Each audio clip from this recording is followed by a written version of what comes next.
people that don't know about boxing or don't know how to fight, they think that you got to be big and strong and mean and full of hate, and that's what enables you to be a great fighter or to be able to win in the fight game.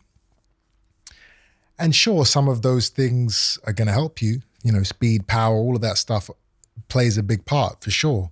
But the biggest part of being able to be a great fighter is this.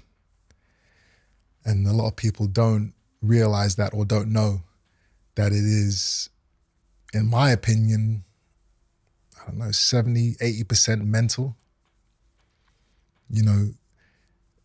The balls and the grit that you have to have to, walk through crowds of thousands of people. And while you're walking there, knowing that, once you get to that ring and walk up those stairs, you're going to have to take off your jacket. The bell's going to go and you're going to have to fight somebody. You're going to have to get hurt and you're going to have to hurt somebody in front of thousands of people and millions of people around the world. That in itself, that walk, most people on the planet cannot do that. Just the walk, let alone the fight part. It takes a lot of mental strength. It takes a lot of guts, a lot of heart. Mental strength. It's a huge thing in boxing.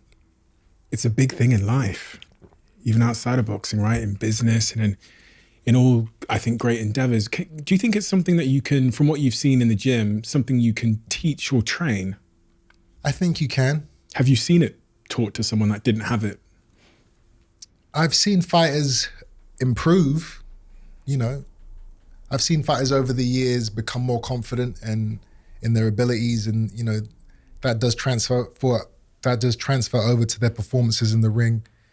I think to a certain extent you do have to have that strength, that belief and that courage and that mental fortitude to fight. It can be enhanced in some ways, but only to a certain extent. Because at the end of the day, there are going to be times in training, in sparring, and definitely in the fighting where you're going to get hurt. You're going to be in a position where you're questioning yourself. What am I doing here? Am I going to be okay? Can I beat this guy? Should I give up? Should I find a way out? This is too much. Every fighter experiences that moment, Have you experienced that? Yeah. In a fight? There's one time where I was close to giving up. One time. I went to Cuba before I turned pro. Out there, obviously, they have the Olympians and, their Olympic training is second to none. These guys are animals, they're monsters. In Cuba, they have this thing called technical sparring, which I had never done and I never did ever again until maybe up in 2 years ago. But technical sparring is basically, you're sparring, but you're not sparring to hurt the guy.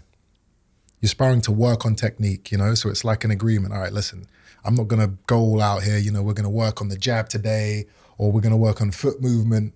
We're not trying to bang each other out. They're big on that. They're big on technical sparring. I had never done anything like that. My whole mentality was, if I'm gonna spar you, I'm gonna try and get you out of there. Because that's how my mentality is gonna be when I'm in a real fight. So that's just how I need to be. The Cuban Olympic heavyweight representative walks up the stairs and gets into the ring. I thought he was coming into the ring to shadow box and warm up for his sparring session with somebody else. He said, no, you guys are gonna spar. I was like, he's about 3 times the size of me? What do you mean? He's like, yeah, it's okay. He'll work with you. Technical sparring. So I thought, sure, that's fine, let's go.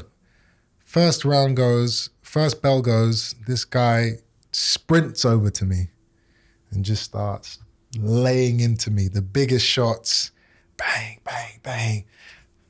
Head up, moving out the way, dodging, running around the ring, and he's just coming at me, and I can't get this guy off of me. He knocks me out of the ring. He punches me. I fall out of the ring. I drop down. It's like a 3-4 foot drop onto concrete.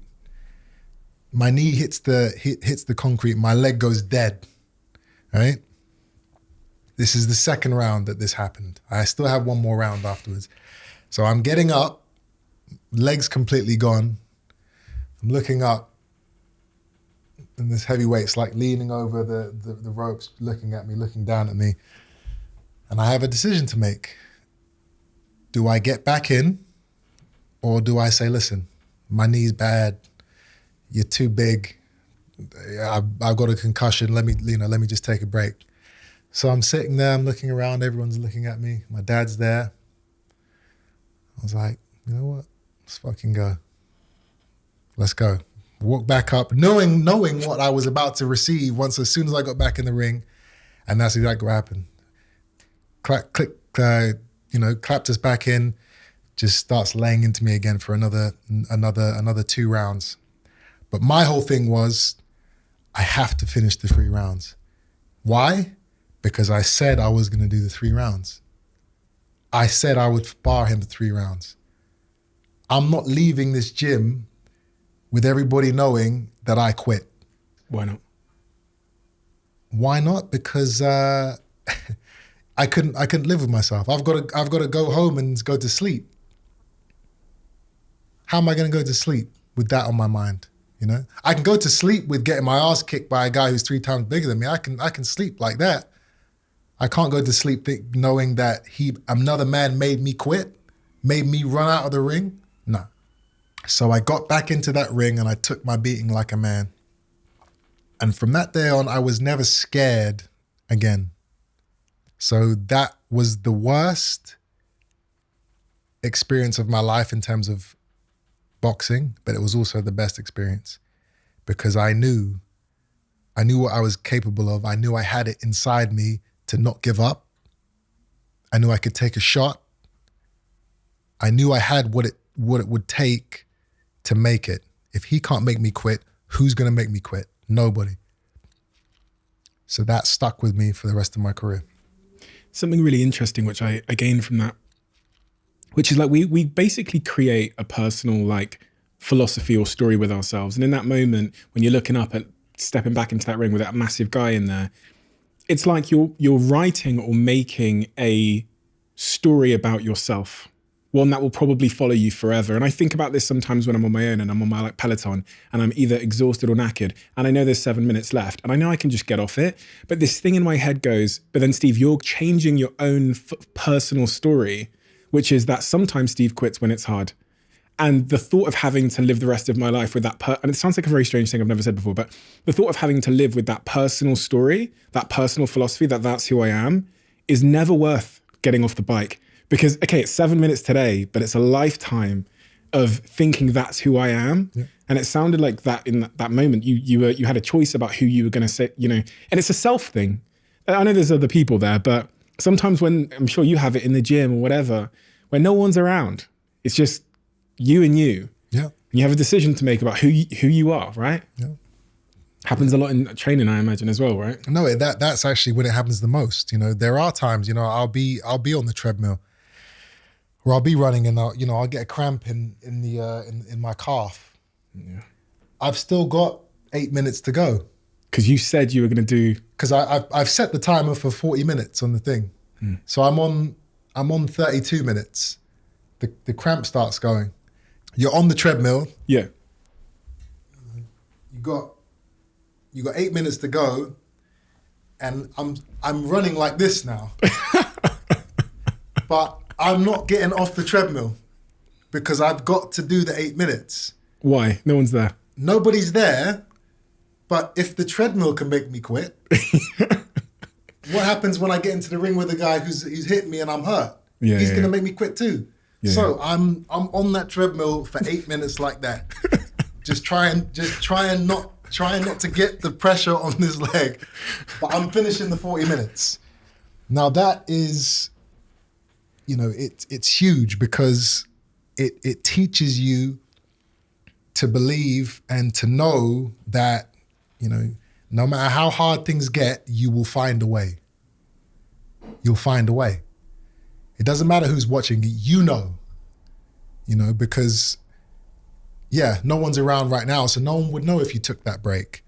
But what happens when you're in a situation where the world is watching and you're in that same position of pain or of uncertainty about, so you got a big speech or something's happening and everyone's watching and you don't really want to keep going, then you'll get that same feeling. You know what? I'm going to do it. Not, well, listen, I'm done. It's too much. You don't ever want to put that spirit inside yourself. You gotta keep those demons out. And they are demons. And if you let them in enough, they take over. I don't let anything like that inside me. I always beat what it is that's in front of me, what it is, whether it's mental, whether it's spiritual, whether it's physical. I always make sure I come out on top. Are we recording? 87% of people don't subscribe on the Clips channel. Yeah. Taking liberties. What? Just coming for free and then bouncing. What? 87%? 90% of people on the Clips channel don't subscribe. That's what it says here. So I've been doing all this for free. You've been consuming all these clips for free. Listen, we'll make a deal. I'm really going to make these clips amazing and you're in the Clips algorithm on our show. So can I ask a favor? Please, can you hit the subscribe button? If you've watched more than one before, how about that? If you've watched more than one, first one free, buy one, get one free. The second one, I'm going to have to ask you to subscribe. If this is the first time you've seen a clip on this channel, move along. You don't need to subscribe. But if you've seen one before, please do me a favor, help a guy out, hit the subscribe button. Thank you so much.